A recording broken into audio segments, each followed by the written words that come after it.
రెండవ దినవృత్తాంతములు 20వ అధ్యాయము. ఇది అయిన తరువాత మోయాబీయులును అమ్మోనీయులును మేయోనీయులలో కొందరును దండెత్తి యెహోషాపాతు మీదికి వచ్చిరి.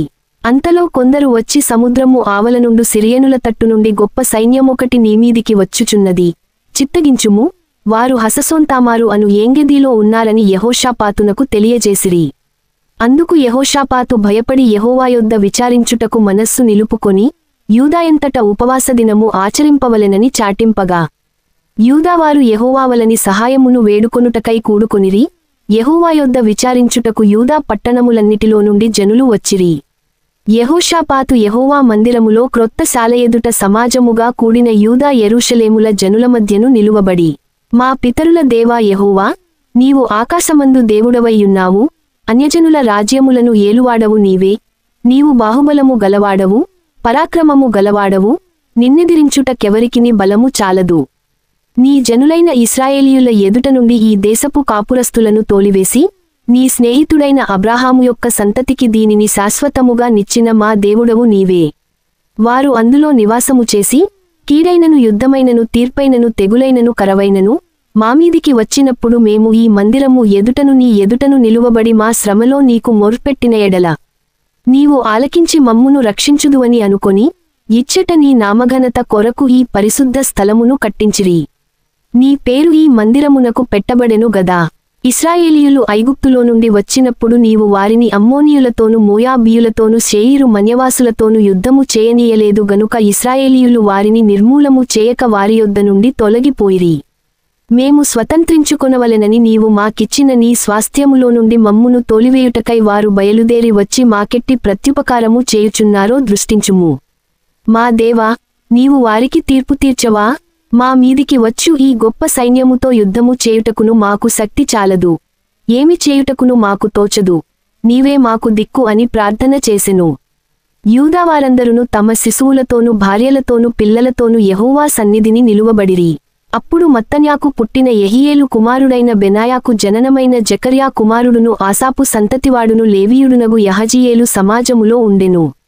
యెహోవా ఆత్మ అతని మీదికి రాగా అతడీలాగు ప్రకటించెను, యూదావారలారా, యెరూషలేము కాపురస్తులారా, యెహోషాపాతు రాజా, మీరందరును ఆలకించుడి.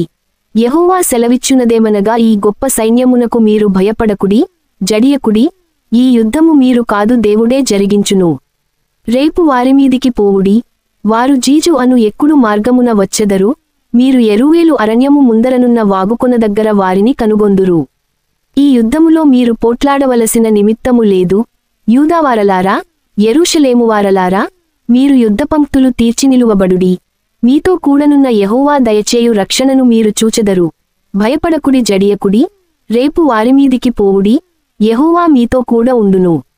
అప్పుడు యెహోషాపాతు సాష్టాంగ నమస్కారము చేసెను.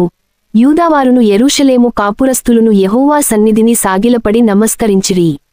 కహాతీయుల సంతతివారును కోరహీయుల సంతతివారునగు లేవీయులు నిలువబడి గొప్ప శబ్దముతో ఇశ్రాయేలీయుల దేవుడైన యెహోవాను స్తుతించిరి. అంతట వారు ఉదయముననే లేచి తెకోవ అరణ్యమునకు పోయిరి.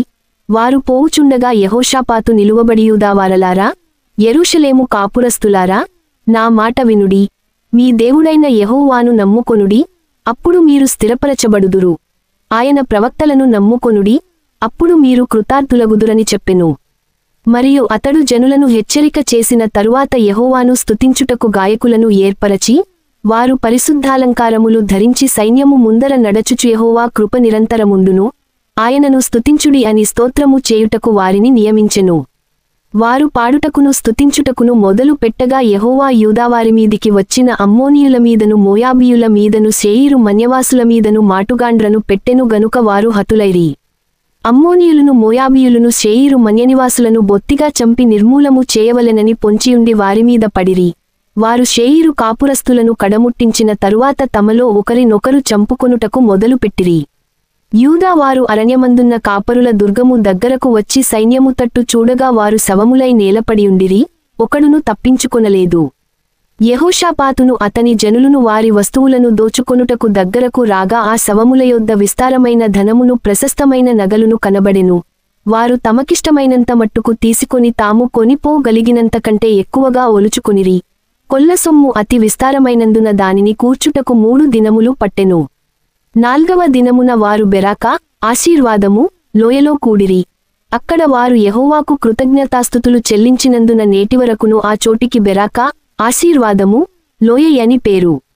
ఈలాగున యెహోవా వారి శత్రువుల మీద వారికి జయము అనుగ్రహించి వారిని సంతోషపరచెను గనుక యెరూషలేమునకు ఉత్సవముతో మరలవలెనని యూదావారును యెరూషలేమువారును వారందరికి ముందు యెహోషాపాతును సాగి వెళ్ళిరి. వారు యెరూషలేములోనున్న యెహోవా మందిరమునకు స్వరమండలములను సితారాలను వాయించుచు బూరలు ఊదుచు వచ్చిరి. ఇశ్రాయేలీయుల శత్రువులతో యెహోవా యుద్ధము చేసెనని దేశముల రాజ్యముల వారందరూ వినగా దేవుని భయము వారందరి మీదికి వచ్చెను. ఈ ప్రకారము అతని దేవుడు చుట్టూనున్న వారిని జయించి అతనికి నెమ్మది ననుగ్రహింపగా యెహోషాపాతు రాజ్యము నిమ్మళముగా నుండెను.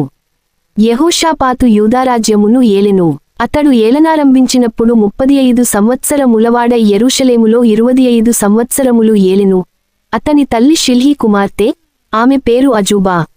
అతడు యెహోవా దృష్టికి యథార్థముగా ప్రవర్తించి తన తండ్రియైన ఆసామార్గమందు నడచుచు దానిలో నుండి తొలగిపోకుండెను. అయితే అప్పటికింకను జనులు తమ పితరుల దేవుని వెదకుటకు తమ హృదయములను స్థిరపరచుకొనలేదు. అతడు ఉన్నత స్థలములను తీసివేయలేదు. యెహోషాపాతు చేసిన కార్యములన్నిటిని గూర్చి హనానీ కుమారుడైన యెహూ రచించిన గ్రంథమందు వ్రాయబడియున్నది. ఈ యెహూ పేరు ఇశ్రాయేలు రాజుల గ్రంథమందు కనబడుచున్నది. ఇది అయిన తరువాత యూదా రాజైన యెహోషాపాతు మిక్కిలి దుర్మార్గముగా ప్రవర్తించిన ఇశ్రాయేలు రాజైన అహజ్యాతో స్నేహము చేసెను. తర్షీషునకు పోదగిన ఓడలను చేయింపవలెనని యెహోషాపాతు అతనితో స్నేహము చేయగా వారు ఎసోన్గెబెరులో ఆ ఓడలను చేయించిరి. అప్పుడు మారేషా వాడును దోదావాహు కుమారుడునగు ఎలియెజరు నీవు అహజ్యాతో స్నేహము చేసికొంటివి గనుక యెహోవా నీ పనులను భంగము చేయునని యెహోషాపాతు మీద ప్రవచనమొకటి చెప్పెను. ఆ ఓడలు తర్షీషునకు వెళ్ళజాలకుండా బద్దలైపోయెను.